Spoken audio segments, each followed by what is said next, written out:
watching E.T.N, where we don't do news, we just talk entertainment. Share and subscribe. Hey guys, welcome to Entertainment Talk Nation. This is Rob.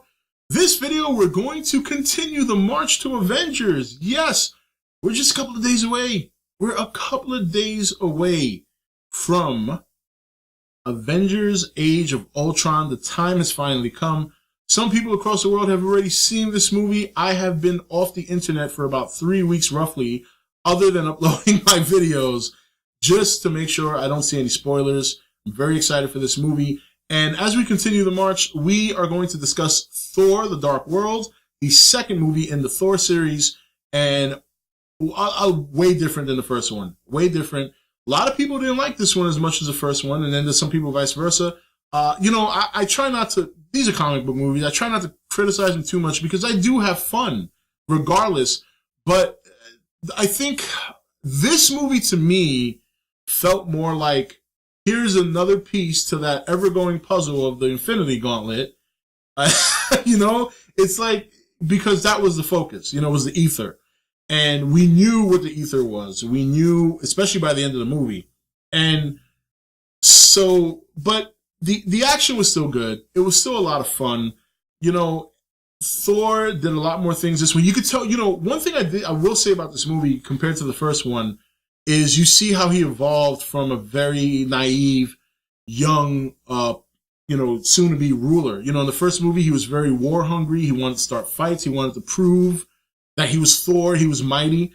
Where in this movie, he's a lot more humble, and he's very, very much into protecting others and being Earth's protector, very concerned about Jane and Dr. Selvig and stuff like that. So that's one thing I thought was cool. I think a lot of people kind of look past that.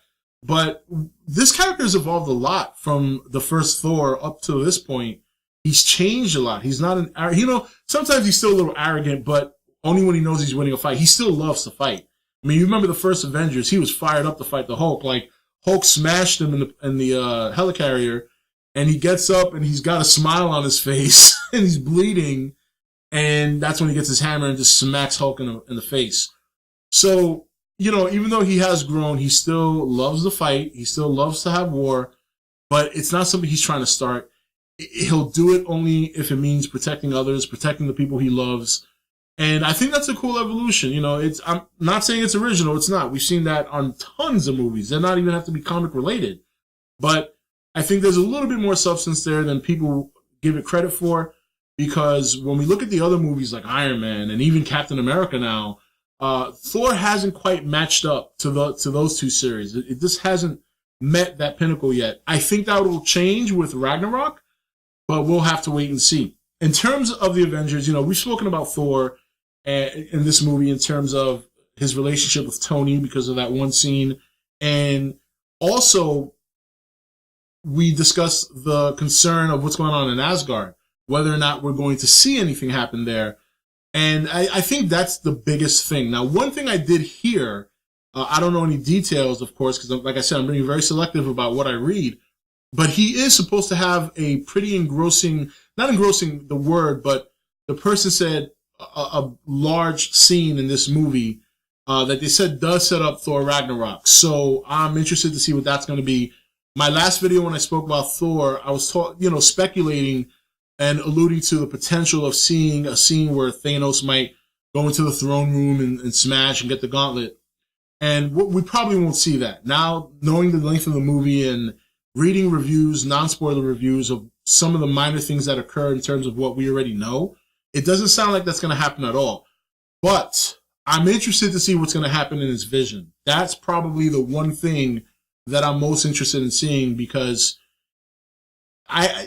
that's where it is. That's where the gauntlet is. That's where one of the other stones are. If I'm not mistaken, the Tesseract is still there. Loki is running the show now.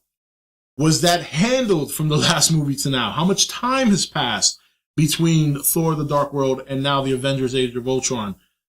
So there's a lot that was left over in the Dark World that still needs to be rectified. And Avengers, Thor's on Earth, whether he's visiting or checking out his pals, maybe coming to see Jane.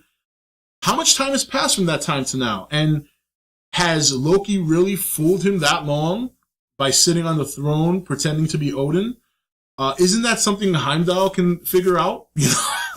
So there's a lot of questions and from that movie to this movie going into Ragnarok in the future that I think have to be answered. And whether or not we get those answers in this movie, it's unlikely, but it looks like we might see something related to Thor that has to do with Ragnarok, and it'll be interesting to see that. But until then, until Thursday or Friday, depending on when you're going to go see it, I'm going to go see it Thursday. I'm not playing.